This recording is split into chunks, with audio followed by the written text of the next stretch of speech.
22 teams to go in my road to predict all 131 teams this college football offseason. We are moving on now, continuing with the Mid-American Conference to the Bowling Green Falcons, a team that was a little bit of a surprise, in my opinion, a season ago. Usually a team that you can book for maybe 2 or 3 wins in a season. Well, last year, Bowling Green got 4 of them. And get this is the top team in returning production coming into 2022. Let that sink in for a moment if you're not familiar with the returning production numbers that came out in February. So as of February, this is the top team in returning production, and it's stayed that way there as well. They're not losing a lot off this team at all, but with all the experience coming back, can Bowling Green win more than 4 games and maybe even make a push towards bowl game season? Or will this be a Bowling Green team that maybe regresses a bit from where they were a season ago? What's up, Tailgaters? My name is Tailgate Nate, and welcome to my channel. I'm predicting all 131 teams this college football offseason, including your favorite team. Chances are I've already done your favorite team. Hit the subscribe button. I got playlists on my channel you can go look through, and if I haven't done your favorite team, well, make sure you hit that subscribe button and ring the bell so you know when that video does get uploaded. For fans of the Bowling Green Falcons out there, you guys are going to know this team a lot better than I do, so please help me out if you feel like you should add something, I missed something, whatever have you. Leave it in the comment section down below. Be happy to hear what you guys have to say. Let's talk about the Falcons in 2022. My 11th ranked team in the Mid-American Conference coming into the 2022 college football season. Last season, again, a little bit of a surprise. They were 4-8 overall, 2-6 in conference. Ended up pulling an upset over the Minnesota Golden Gophers last year as well. And Bowling Green was, dare I say, well, not dare I say, in fact, I'm pretty excited to say, was a fairly solid team at times a season ago. That being said, this statistically was still the worst offense in the Mid-American Conference, 317 yards per game with only 21 points per game. And on the defensive end, well, this was actually a pretty solid defensive team in terms of yards per game. Only allowed 374 yards per game, but allowed 30.7 points per game. They definitely have to get that number down. I mean, they're doing a good job of not letting teams gain yards. It's just they're letting teams get into the end zone too often on them. I said this team was not losing a lot from last year, and I meant it. 6 names are here on this list, and I'll go through them really, really quickly. But a backup quarterback in Tucker Melton is gone. Only threw 10 passes last year, only completed 2 of them for 23 yards. Had an interception in there as well. You lose an offensive lineman in Gabe Brown. That's kind of it on the offensive end. And on the defensive end, well, Jack Wardzala, a depth piece, is gone. Miles Williamson, a depth piece, is gone. Cy Dabney, however, that is a transfer that is leaving this program, so a fairly solid option on the defensive end gone. And then Devin Taylor. So you lose 2 of your better defensive backs from a season ago. Devin Taylor had 43 tackles, 8 passes defended, 2 interceptions. Dabney, 2 passes defended, an interception, 75 tackles. But that's kind of it for what this team is losing off of last year that I could find at least. And for what this team has coming back, oh boy, there is a lot coming back for this team. We're going to start on the offensive side as usual. Matt McDonald, the quarterback from a season ago, is coming back to this team. 2,555 yards, 12 touchdowns, 7 interceptions, rocked the 60% completion percentage there as well. Definitely can improve some things, can Matt McDonald, but a solid option for Bowling Green at quarterback nonetheless.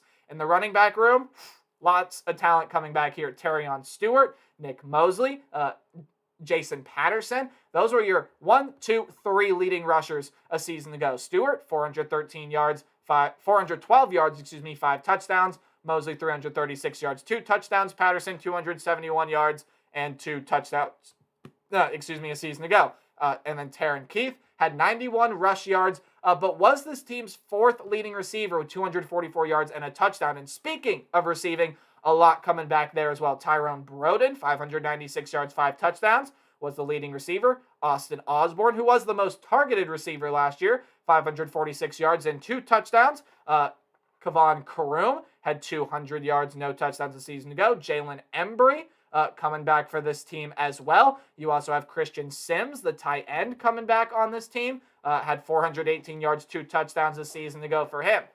Yeah, they're pretty much getting every key contributor back on the offensive end. And defensively, well, the get-backs don't stop there. Carl Brooks coming back on the defensive line, as well as Walter Hare, and Anthony Hawkins coming back on the defensive line for them there as well. Carl Brooks, 6.5 sacks last year. Hare, 4.5 sacks a season ago.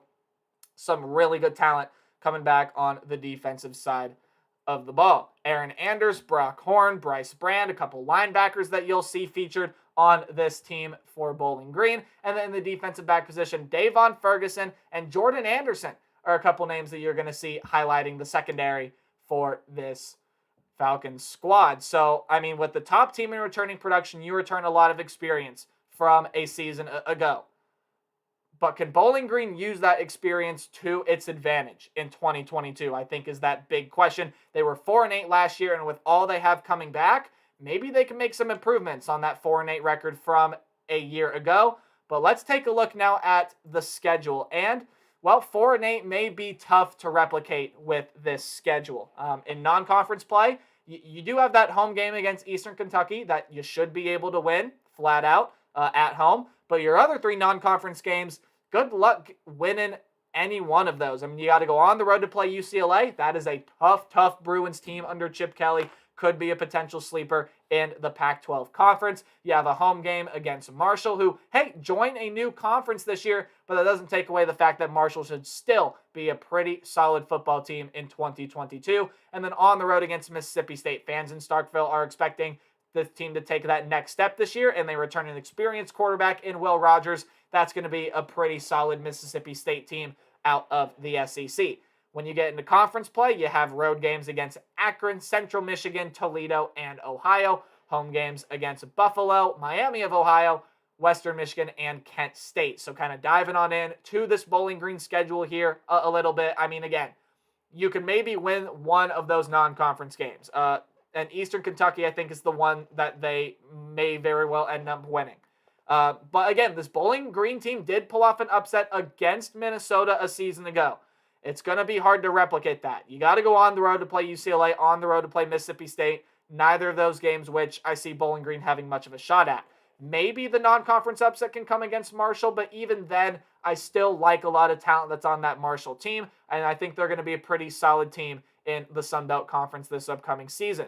Taking a look at the MAC schedule for them, I mean, there are winnable games on this schedule. Do not get me wrong. Akron, very winnable game there. I do not think the Zips are going to be that good of a team in 2022. Buffalo, well, that team was okay at times last year, but still not great, not a great team, and they may very well end up getting worse in 2022. Ohio, that is a winnable game there on the road. Ohio was an okay team at times last year. Again, only 3-9, but did have 3 wins in conference play. Kind of struggled in non-con. So for the Bobcats, I think that's also a winnable game for the Falcons on the schedule. What might be some tougher wins, though, maybe they can pull off the win at home against either Western Michigan or Kent State. Both of those games going to be played on a Wednesday, I do believe. And then Toledo and Ohio, both those games are going to be played on Tuesday. So a short bye week between Central Michigan and Western Michigan.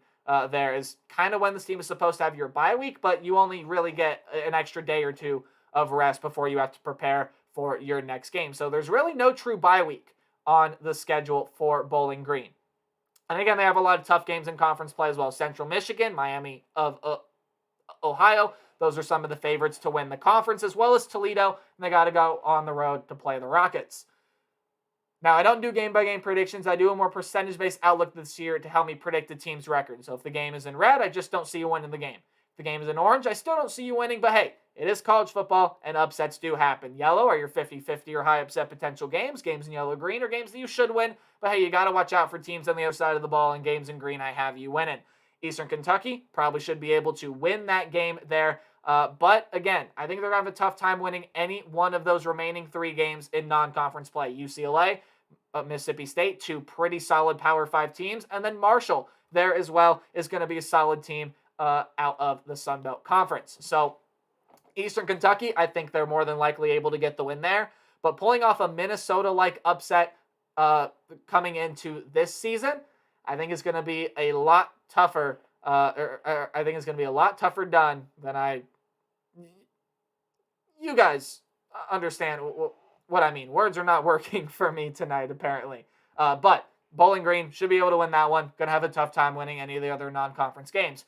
When you take a look at the rest of the schedule, and the rest, I mean Mid-American Conference play, again, those 3 games that I mentioned, Akron, Buffalo, Ohio, especially those first 2, I think are really winnable games for this Bowling Green team. Now, if Akron's going to get a win in Mid-American play, it may very well come against this Bowling Green team.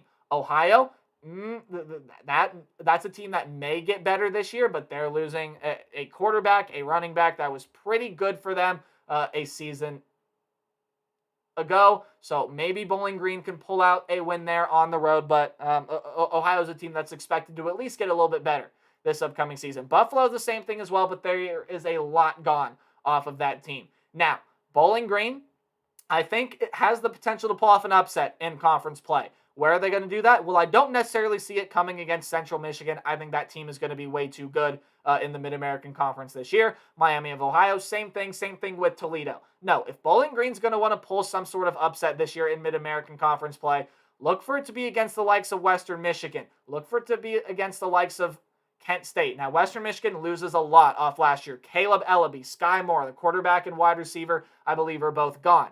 Now, Kent State, they also lose their quarterback in Dustin Crum. And, well, the MAC on these weekdays is mayhem. So you never know. You can predict the unpredicted, and it just may happen.